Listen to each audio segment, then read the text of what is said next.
Hello there, ladies and gentlemen, and welcome to another video here with me with my 2018 Insignia and a very bad haircut.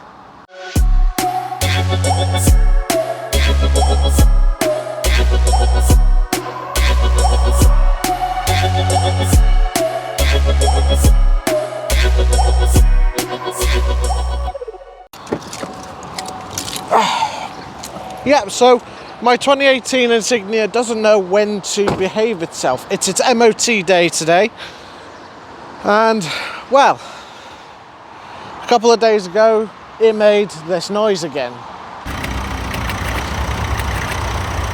That is the same noise as what it made last time, before all the change stuff started to happen.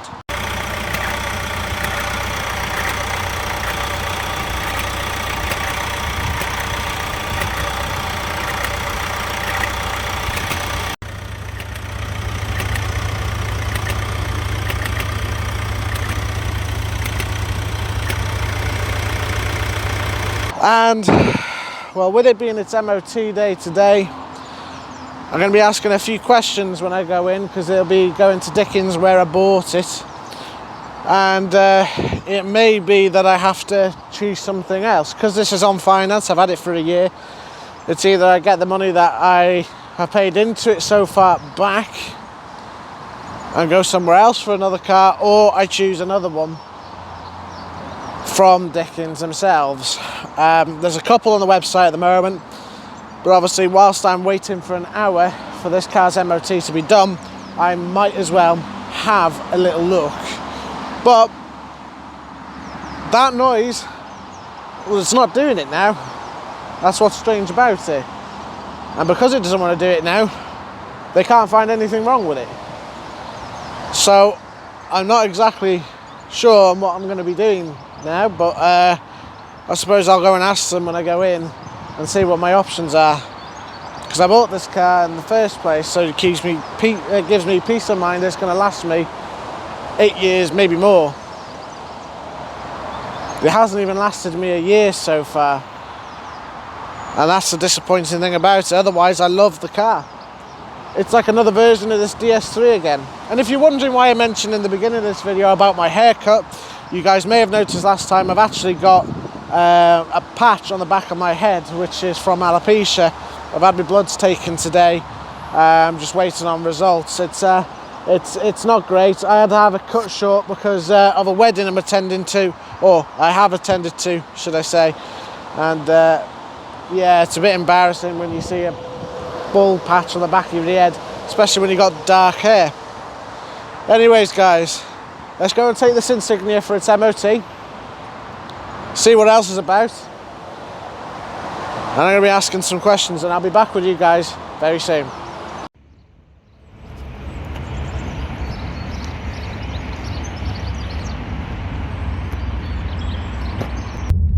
So unsurprisingly, she passed with no advisories, and so it bloody should, especially because it's an 18 plate. But I've had a look to see what my options are if I was to decide, you know, stuff this, I want a different car through the finance. And I've got apparently about 8 grand left to pay off this car, and then that's me clear. But I pay that off in the next 4 years. Now, I said to the guys there, I said, well, I'm not sure if this car's going to last me 4 years. It's barely lasted me 1 year without such an expensive fix. So he's recommended me to go to Warranty Wise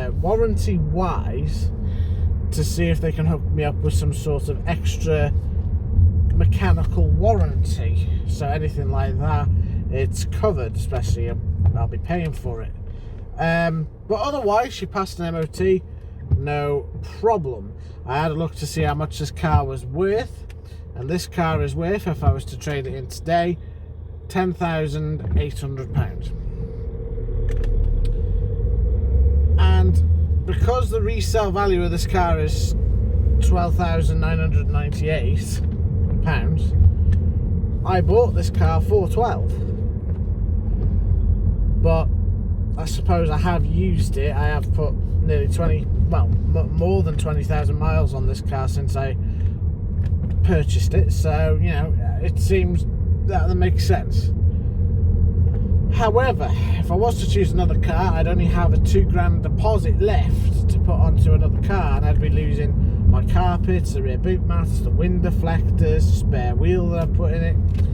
And there was a nice VX line that I said was there in navy blue, and it is a nice car, but it doesn't have all the toys.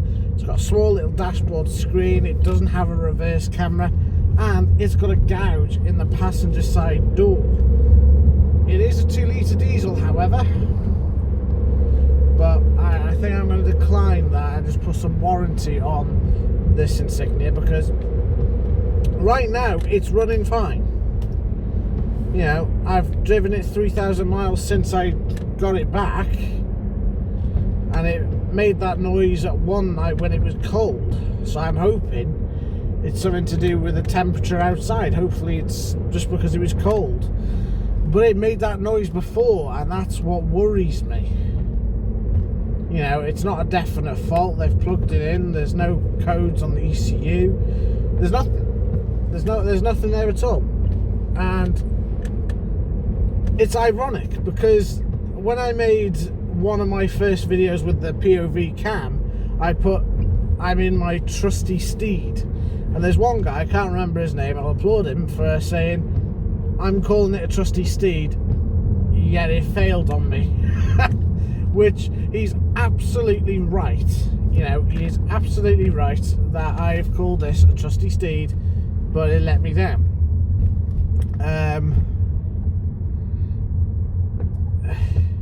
I was having a look at the videos on some of these engines on what goes wrong with them, and now more and more have appeared in the last couple of weeks of a similar noise, and it sounds like a vacuum type, I don't know, sort of valve issue, but when you read into it, it's actually more the tensioner and the chain, but that's been changed, so I don't know why it's like that. I know it's a hydraulic tensioner and all, but surely on this sort of mileage, this sort of year of car, that shouldn't have happened, and it is disappointing, but there's not really much else I can do, really. I mentioned to them that it could be something DPF related, because I get a sort of shudder sometimes, or I say a shudder, a slight vibration as if it's hesitating under load when I have it in 6th gear, but it sounds like the DPF's running at the same time, so it's a difficult one. And of course, if I'm going to have this car for an extra 4 years, it could be an expensive run. I've also checked to see how much a Vauxhall service would be for this car, and the book price for a Vauxhall service with this type of car would be £369, which I might as well do in case they say, well, you didn't service it in the dealer.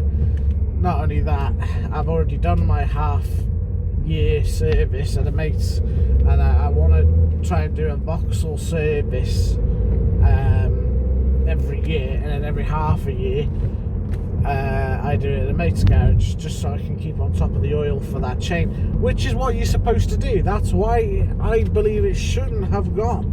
It's had fresh oil in it every 6 months since I've had it. And that's why I don't understand. And it's the correct oil, before anybody mentions it's a Dexos 2 oil. And somebody did mention that doesn't matter what type of oil you use in terms of Dexos 2, it's kind of a con, so you buy their own oil, whichever. But I'd rather do it as it states on the car, because, well, I don't really, I'll be honest with you guys, I don't know an awful lot about diesels.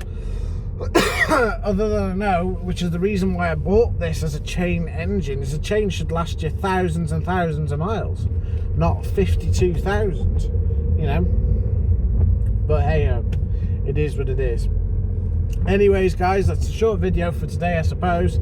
But the Insignia has passed its MOT, and well, although it's still miserable weather now, even more so miserable now,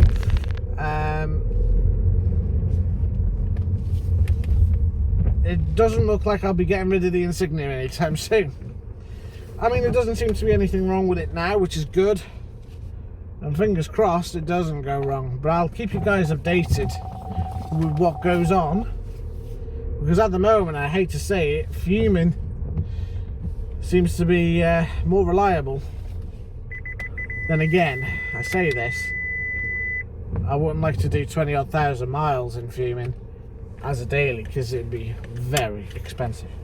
Anyways, guys, I hope you liked this video anyways, and obviously you guys keep up with what goes on with me. I've started going back to the gym now, so hopefully I will be losing some weight soon. Also trying to get healthier as well, which I kind of need to. I've fallen into very, very bad habits over the coronavirus term, should we say. But yeah, anyways, guys, thanks for watching this video. Hope you guys stay safe and take care, and I'll see you guys in the next one.